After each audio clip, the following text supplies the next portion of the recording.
Tapi rasa nggak berharga karena merasa Tuhan itu yang layak. Kalau kita menghargai diri kita itu dari sudut pandang Allah, kita pertama-tama akan merasa terlebih dahulu tidak berharga. Sebelum Tuhan angkat harga kita, yaitu darah Yesus. Jadi harus dihancurkan dulu manusia kedagingannya sebelum manusia rohnya keluar. Dengan begitu indahnya. Yang membuat kita sulit sekali untuk berkata, I forgive you. Itu karena angkuh. Kalau Anda belum subscribe di channel ini, segera supaya Anda bisa mengikuti terus rema-rema dari Roh Kudus ya. Saya mau bicara tentang balas budi, bukan dendam. Seperti saya katakan tadi, hidup tanpa benci itu mulia. Kalau Anda mau betul-betul bahagia, panjang umur, awet muda istilahnya, dan jangan sekali-kali simpan kesalahan orang lain. Karena Tuhan mau Anda itu hidup merdeka, bukan hanya masuk surga suatu hari, tapi babak belur di bumi. Hidup itu sudah banyak persoalan, problema. Nggak usah bawa bagasi dari masa lalu. Karena Tuhan ingin Anda hidupnya juga bahagia, bukan hanya supaya masuk surga. He wants you happy. He wants you blessed, in fact. Dia ingin Anda untuk diberkati, tapi berkat itu bukan materi, berkat itu sukacita, damai sejahtera yang tiada duanya. Kejadian pasal 45 kita belajar dari seorang hamba Tuhan namanya Yusuf. Ayat 1-15, ikuti saya, telusuri ayat per ayat, akan terima banyak rema-rema kehidupan yang membebaskan. Dan saya yakin, beberapa di antara Anda yang sekarang sampai ke titik depresi pun akan bebas kalau Anda mengenal kebenaran itu yang memerdekakan. Ini cerita tentang Yusuf memperkenalkan dirinya kepada saudara-saudaranya setelah terpisah sekian puluh tahun. Dan dia reuni dengan family. Nah begini ceritanya. Ayat 1. Ketika itu Yusuf tidak dapat menahan hatinya lagi. Di depan semua orang yang berdiri di dekatnya, lalu berserulah ia, suruhlah keluar semua orang dari sini.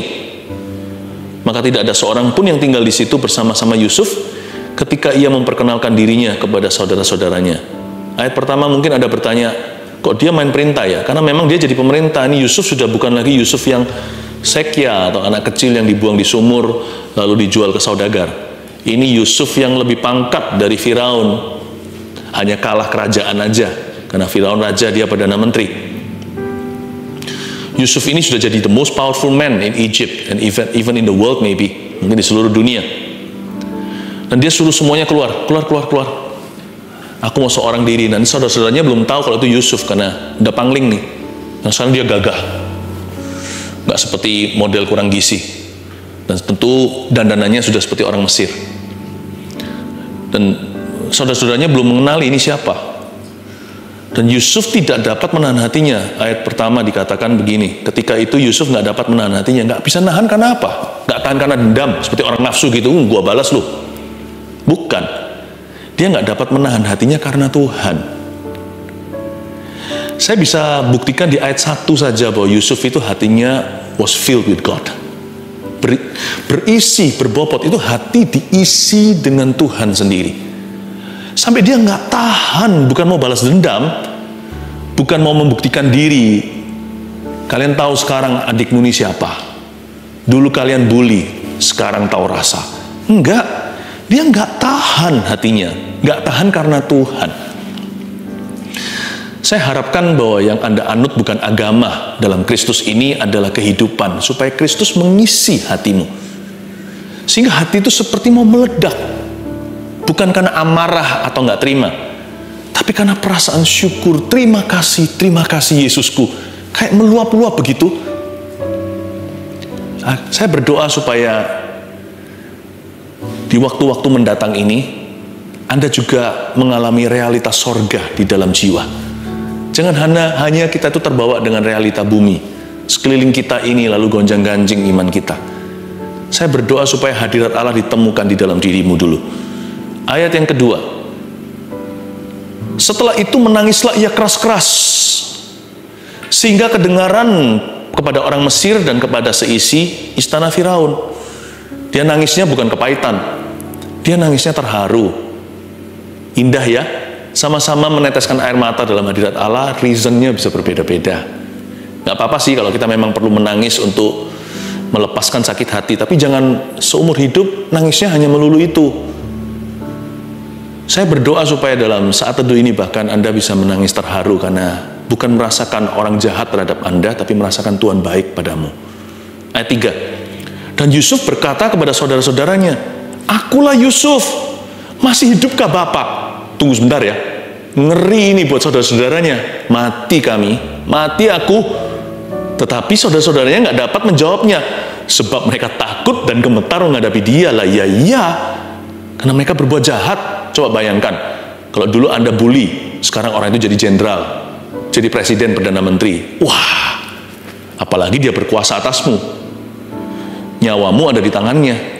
Ini bukan hanya Yusuf bisa tahan rezeki mereka, mereka datang untuk beli gandum. Yusuf juga bisa tangkap mereka. Mereka ketakutan. Tapi lihat Yusuf ya, cara dia bawa diri. Saya ajak Anda perhatikan kembali ayat 3 awal. Dan Yusuf berkata kepada saudara-saudaranya, dari sini saya tahu orang ini rendah hati. "Akulah Yusuf, masih hidupkah Bapak?" Dia langsung tanya, "Papa gimana?" Tapi yang membuat saya terpukau, tercengang adalah kalimat itu, "Akulah Yusuf." Padahal waktu itu Yusuf diberikan gelar. Jadi namanya bukan lagi Joseph pada waktu di Mesir dia memerintah. Namanya sudah nama Mesir. Nama baru, nama pejabat. Dia dikasih nama kehormatan. Jadi dia sudah lama nggak dipanggil Suf. Tapi dia waktu itu berkata, "Akulah Yusuf." Dia pakai nama Israelnya. Nama kecilnya, nama rumah. Dia memperkenalkan diri bukan, "Hey, sapa aku?" Pakai kata tuan di depan. Atau master. Atau gelar apa yang dia kehendaki. Enggak, dia berkata, "Aku Titi." Kayaknya banyak orang waktu kecil, kalau bukan anak pertama, ya, pernah, kalau yang cowok ya, kalau keturunan Tionghoa, pernah dipanggil Titi. Saya dulu kecil juga pernah dipanggil Titi. Sekian tahun, Titi. Jadi bayangkan kalau dia berkata, aku Titi. Itu rendah hati. Saya beritahu ya, kenapa ada orang suka menyimpan kesalahan orang lain. Apa sebenarnya akar kepahitan? Akar kepahitan itu bukan benci, salah. Bahkan bukan kesalahan orang lain, itu hanyalah alasannya. Akar kepahitan itu pride. Kenapa orang susah mengampuni? Karena keangkuhan hati. Karena dia merasa dia itu somebody. Kok enak aku diginikan? Kok enak kamu dapat pengampunan? Kadang-kadang pengetahuan kita konflik interest dengan perasaan. Pengetahuan kita tahu, Tuhan sudah ampuni kita, dosa kita besar, jadi kita harus ampuni orang lain, tapi setengah rela, bukan suka rela. Kita ngampuni orang itu juga tersendat-sendat. Aku tahu sih Tuhan suruh aku ngampuni, tapi kok enak hanya begini. Sebenarnya alasan mengapa pengampunan itu susah bukanlah rasa benci, tapi Anda terlalu cinta diri sendiri, terlalu mengagungkan dirimu dan diriku. Itu masalah kita, angkuh. We feel that we are somebody. Kita merasa kita ini orang gimana gitu. Kalau orang itu merasa dia nggak berharga, yang saya maksudkan bukanlah gambar diri yang kurang sehat ya, tapi rasa nggak berharga karena merasa Tuhan itu yang layak. Kalau kita menghargai diri kita itu dari sudut pandang Allah, kita pertama-tama akan merasa terlebih dahulu tidak berharga sebelum Tuhan angkat harga kita, yaitu darah Yesus. Jadi harus dihancurkan dulu manusia kedagingannya sebelum manusia rohnya keluar. Dengan begitu indahnya. Yang membuat kita sulit sekali untuk berkata, I forgive you. Itu karena angkuh. Kalau kita itu merasa nggak berharga, nggak mungkin kita tuntut orang lain. Bener loh, kalau kita tuh merasa nggak layak, nggak mungkin kita itu menghakimi. Nggak mungkin kita itu merasa lebih benar atau lebih baik dari orang lain. Nggak mungkin kita itu merasa memiutangi kalau kita sendiri adalah orang yang sadar dia berhutang. Kalau kita menyadari kita ini hutangnya seberapa sama Tuhan, kalau kita tahu bahwa kita itu bukan hanya bangkrut, nol, defisit, sampai minus, nggak mungkin kita merasa berjasa mengampuni seseorang. Nggak mungkin kita merasa memiutangi jikalau kita berbuat baik kepada orang lain yang tidak layak menerima perbuatan baik kita. Orang berhutang kok merasa memiutangi. Kalau Anda bisa memberi sesuatu kepada orang lain hari ini, itu dari hutangmu pada Kristus. itu masih ada surat IOU atau aku hutang padamu, itu nggak selesai. Bukan dari Anda kasih pengampunan, kebaikan, kemurahan. Itu bukan dari Anda dan saya, itu dari Dia. Karena kita nggak punya, kita ini miskin di hadapan Allah, nggak punya apa-apa. Jadi kalau sekarang dari Tuhan mau suruh kita ngampuni orang lain, Tuhan suruh kita mengasihi orang yang tidak berkenaan dengan kita, atau Tuhan suruh kita mengasihi orang yang melukai kita, kan kasihnya Tuhan. Kan kita berutang sama Dia, kita harus patuh disuruh apapun dan diperintahkan apapun juga. Kalau saya disuruh mengasihi seorang stranger atau seorang yang asing yang saya tidak kenal, ya saya harus kasih. Apalagi kalau saya disuruh mengasihi orang yang dekat dengan saya yang Tuhan percayakan. Dan kalau saya disuruh mengasihi orang yang melukai saya, ya saya harus kasih. Karena bukan dari saya kasih itu semua. Saya berhutang. Tuhan salurkan. Yusuf ini tidak merasa dirinya berharga. Aku titi kok, aku titi. Cuman satu aja sih adiknya Benyamin ikut. Tapi semua yang lainnya kakak-kakaknya, aku titi. Kalau perempuan mungkin aku meme. Lugu ya hatinya ya. Padahal orang ini sudah makan asam garam, di penjara segala, difitnah. Jadi orang ini seharusnya bukan innocent. Saya rasa orang ini, namanya Yusuf, memilih begini. Dia tahu bahwa dia bukan siapa-siapa. Jadi so what kalau dia ampuni kokonya? Toh bukan dari dia pengampunan itu. Semua pinjaman. Tugasnya kan hanya berutang budi sama Tuhan. Kita bisa balas budi sama orang lain yang gak layak terima perbuatan baik kita. Itu karena kita hutang budi dulu sama Tuhan. Aku titi. Saya terharu loh tuh baca ini ayat 4, saya sampai berkata, amazing man he was. Ini orang luar biasa loh. Ini orang gak main-main loh. Saya mau belajar seperti orang ini. Tapi gak langsung dia jadi hebat begitu. Dia itu diproses puluhan tahun sama Yesus di perjanjian lama. Ayat 5. Tapi sekarang, janganlah bersusah hati dan janganlah menyesali diri. Karena kamu menjual aku ke sini, sebab untuk memelihara kehidupanlah Allah menyuruh aku mendahului kamu. So sweet ya. Dia bisa hibur hati mereka. Jangan susah ya. Nggak usah menyesal terlalu gimana. Semua itu ada tujuannya. Karena telah 2 tahun ada kelaparan dalam negeri ini, dan selama 5 tahun lagi orang tidak akan membajak atau menuai. Maka ayat 7, Allah telah menyuruh aku. Allah telah menyuruh aku mendahului kamu untuk menjamin kelanjutan keturunanmu di bumi ini dan untuk memelihara hidupmu sehingga sebagian besar daripadamu tertolong.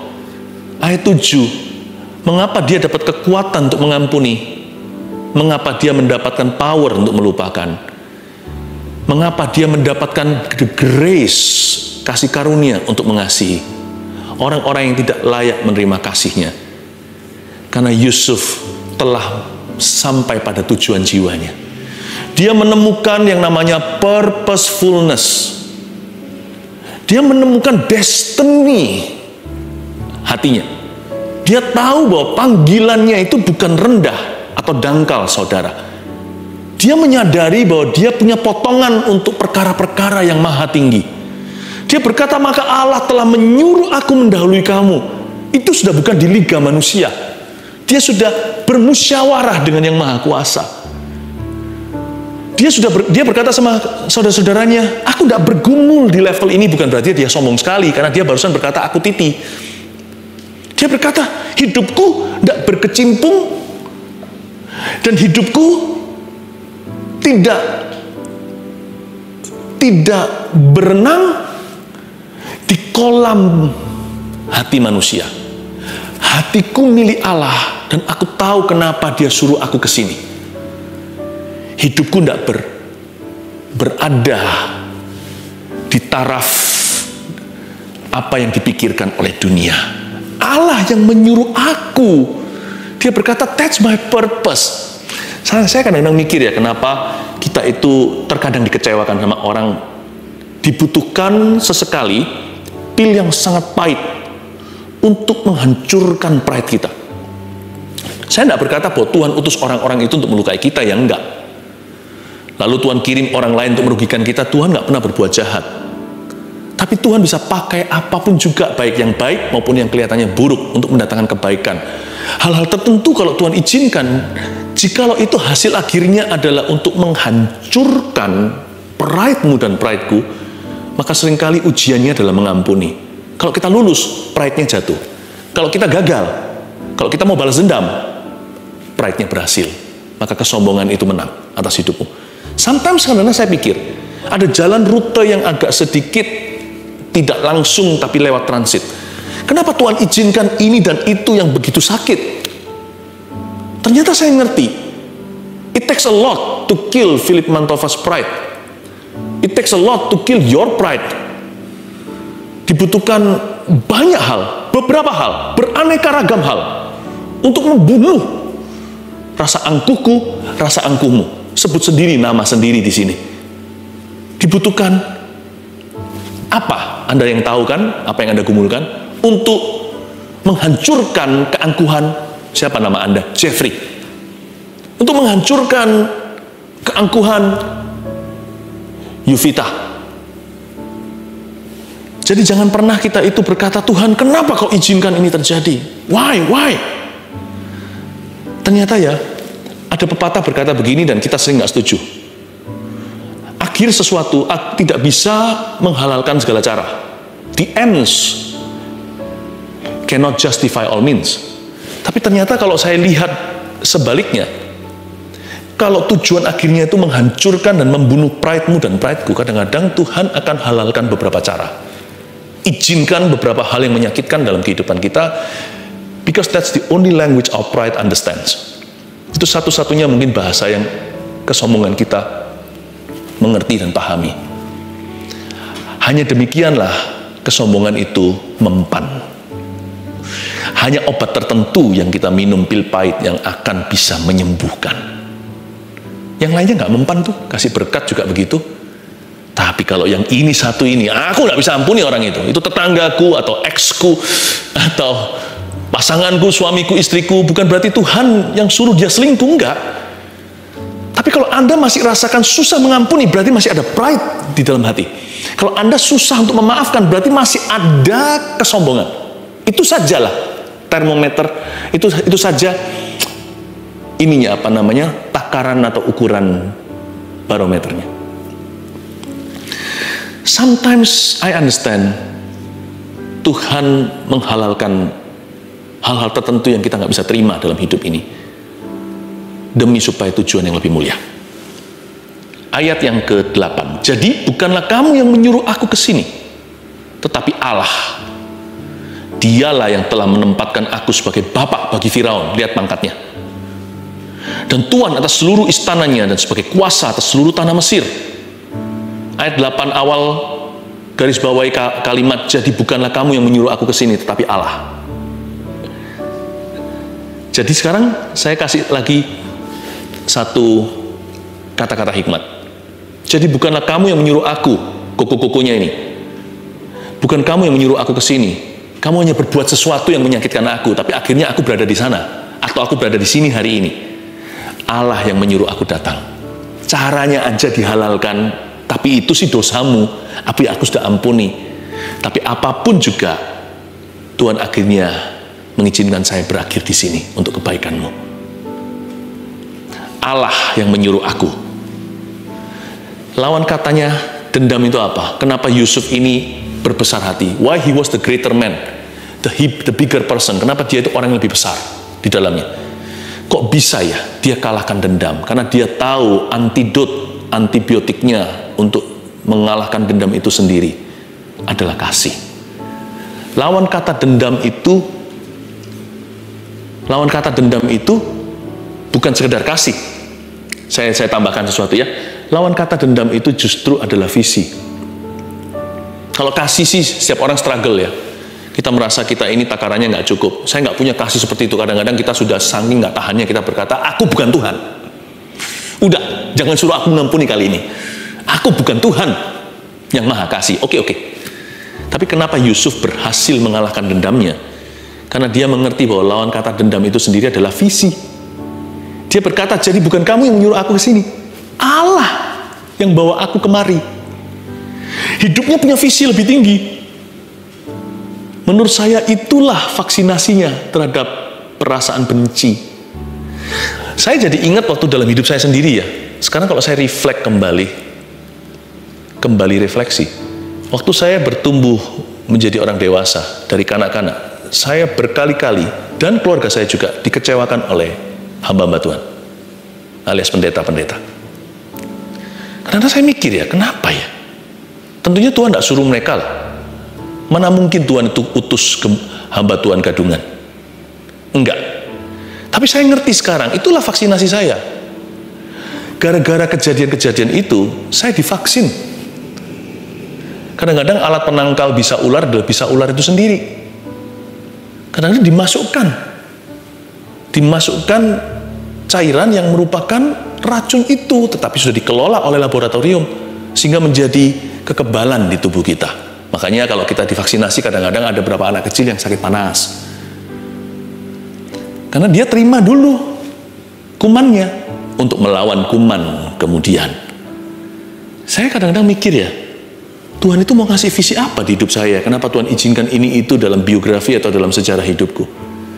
Kenapa dikecewakan oleh hamba-hamba Tuhan? Pendeta segala. Mungkin inilah visi saya, supaya saya dikasih kekebalan terhadap kekecewaan terhadap Tuhan. Jadi saya nggak bisa kecewa dengan Tuhan. Saya nggak bisa kecewa dengan umat Tuhan. Taraf lebih tinggi hamba Tuhan aja pernah kecewakan saya kok. Mana bisa saya kecewa dengan umatnya? Mana bisa saya kecewa dengan Tuhannya? Suatu persoalan perjalanan panjang membentuk saya hingga kemari. Bukan kamu yang menyuruh aku di sini karena anugerah-Mu. Selain itu juga supaya saya jangan jadi seorang hamba Tuhan yang mengecewakan. Aku nggak mau jadi yang kayak gituan. Aku nggak mau jadi yang gadungan, aku mau jadi yang sejati. Tuhan, jadikan aku hamba yang berkenan. Semua kejadian itu membuat saya sanggup mengucapkan doa itu setulus-tulusnya dan keluar dari hati dan pengalaman hidupku. Thank you Lord. I'm here because of your love. Aku mau jadi hamba Tuhan yang berkenan. Jadi lawan kata dendam itu apa? Visi. Do you have a vision for your life? Kalau enggak, susah lo ngampuni. Susah lepaskan dendam. Pasti ingat kesalahan orang lain di masa lalu. Susah move on dari apapun. Kenapa? Hidupnya tidak looking forward, tidak menuju ke sesuatu. Hidupnya berputar-putar di padang gurun dan mati di situ. Lawan kata dendam adalah visi. Ayat yang ke-9, segera kamu kembali kepada Bapa dan katakanlah kepadanya, beginilah kata Yusuf anakmu, Allah telah menempatkan aku sebagai tuan atas seluruh Mesir. Datanglah mendapatkan aku, janganlah tunggu-tunggu. Engkau akan tinggal di tanah Goshen dan akan dekat kepadaku. Engkau serta anak dan cucumu, kambing domba dan lembu sapimu dan segala milikmu. Di sanalah aku memelihara engkau, sebab kelaparan ini masih ada 5 tahun lagi, supaya engkau jangan jatuh miskin bersama seisi rumahmu dan semua orang yang ikut serta dengan engkau. Dan kamu telah melihat dengan mata sendiri, dan saudaraku Benyamin juga, bahwa mulutku sendiri mengatakannya kepadamu. Ayat 10, Yusuf mengambil keputusan, mengundang keluarganya dari rumah kampung halamannya untuk tinggal di tanah Goshen. Disitulah dia station atau disitulah lokasi keluarga Yusuf hingga nanti suatu hari orang Israel meninggalkan Mesir di zamannya Musa. Apa maksudnya? Ayat 10, engkau akan tinggal di tanah Goshen. Secara profetik berbicara, Goshen itu tempat diluputkan. Goshen itu set up sebelum Kanaan. Tahukah semua setback di hidupmu yang saya katakan tadi, pengalaman-pengalaman hidup kita? Jangan membuat kita jadi orang yang bitter atau kepahitan. Kita harus menjadi orang yang sweet by choice atau menjadi orang yang manis karena pilihan. Goshen adalah tempat yang layak bagi orang-orang yang jaga hatinya, selalu berada dalam budi pekerti Allah. Goshen adalah tempat yang merupakan sebuah setup sebelum Kanaan atau tanah perjanjianmu digenapi.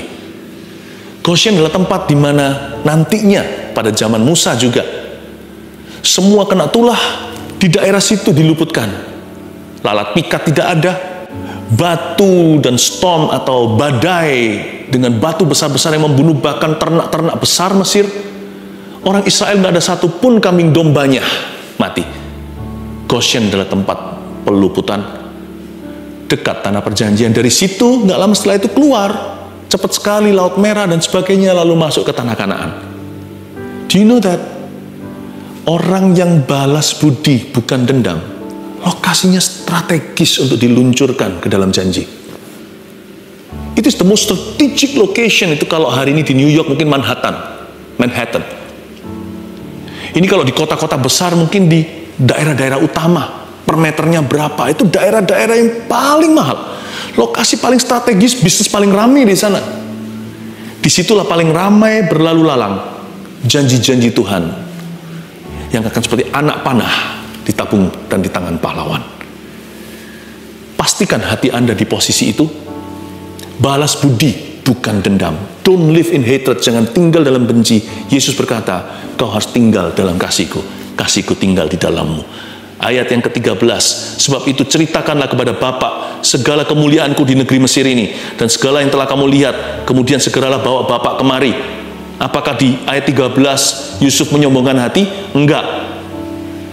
Dia memang suruh sama saudara-saudaranya untuk beritahu sama Bapak Yakub bagaimana dia sekarang sudah menjadi orang yang mulia. Ini bukan sok-sokan. Karena ayat 13 dimulai dengan kata sebab itu. Ada sebabnya mengapa kamu harus cerita sama Papa kemuliaanku di Mesir. Yusuf ini tetap Yusuf yang rendah hati yang berkata aku titi. Dia ini mengatakan kamu sampaikan kalau aku sudah jadi mulia itu untuk kebaikan keluarganya supaya papanya mau pindah nggak mati kelaparan di sana. Jangan pernah ya sedikit rema tambahan. Kalau kita memang harus membanggakan sesuatu, pastikan itu untuk kebaikan orang lain. Jangan beri kesombongan itu makan. Kesombongan kita atau pride itu bisa makan dari mulut kita, perkataan yang tidak kita jaga. Careful. Lebih baik kita speak lowly of ourselves, baik kita bicara rendah kalau terhadap diri sendiri. Kalau orang lain tinggikan nggak apa-apa, kalau diri sendiri rendahkan. Dan itu semua adalah sesuatu yang challenge dan tidak mudah bagi kita semua, termasuk saya sendiri masih belajar. We better speak lowly. Tapi di sini Yusuf berkata, kamu beritahu sama Papa supaya Papa mau pindah. Beritahu kalau aku oke. Yusuf bisa tanggung semuanya, Titi bisa tanggung semua makannya. 5 tahun ke depan, you're my responsibility. Don't worry. Seumur hidupmu aku akan jaga kamu. Sekarang aku sudah mampu. Ayat 14-15 lalu selesai, lalu dipeluknya lah leher Benyamin, adiknya nih. Dan menangislah ia, dan menangis pula lah Benyamin pada bahu Yusuf. Yusuf mencium semua saudaranya itu dengan mesra, dan ia menangis sambil memeluk mereka. Sesudah peluk-pelukan dengan adiknya, karena dia satu mama, yang lainnya kan beda ibunya. Sesudah nangis-nangisan dengan Benyamin, peluk-pelukan reuni, sesudah itu barulah saudara-saudaranya bercakap-cakap dengan dia. Ada sebuah janji ya, redemption time will come. Orang-orang yang menjaga hatinya dalam kasih akan selalu ada saat penebusan terjadi. Yang saya maksudkan bukan Kalvari 2000 tahun lalu. Yang saya maksudkan penebusan dengan P huruf kecil. Akan ada pemulihan terjadi. Akan ada masa reuni. Ada masa di mana nanti semua kesalahan lalu itu seperti tiada berarti waktu Tuhan melawat keluargamu. Selalu ada janji, time of refreshing atau waktu penyegaran akan tiba bagi mereka yang hidup dan hatinya dijaga dalam kasih Allah. Hidup tanpa benci, hidup tanpa dendam. Orang seperti itu sedang menuju kepada janji Tuhan digenapi, dan salah satu janji itu adalah pemulihan hubungan. The time will come when you will be glorified with Christ, not someday. Bukan suatu hari nanti di sorga Anda akan dimuliakan dengan Kristus. Di hidup ini, Tuhan akan nyatakan kemuliaannya. Saya nggak tahu caranya gimana, tapi orang benar akan mengalami kemenangan. Karena itu jangan hidup dalam benci, karena itu salah. Hiduplah dalam kasih. Itulah perintah Allah. Bukan dendam. Balaslah budi, sekalipun orang tidak layak menerimanya. Karena Anda berhutang budi kepada Tuhan. Mari kita bawa hati kita masuk hadirat Tuhan, bereskan hatimu di hadapan Kristus. Tuhan, ku mau menyenangkanmu. Haleluya. 1 Petrus 4 ayat 7. Kesudahan segala sesuatu sudah dekat.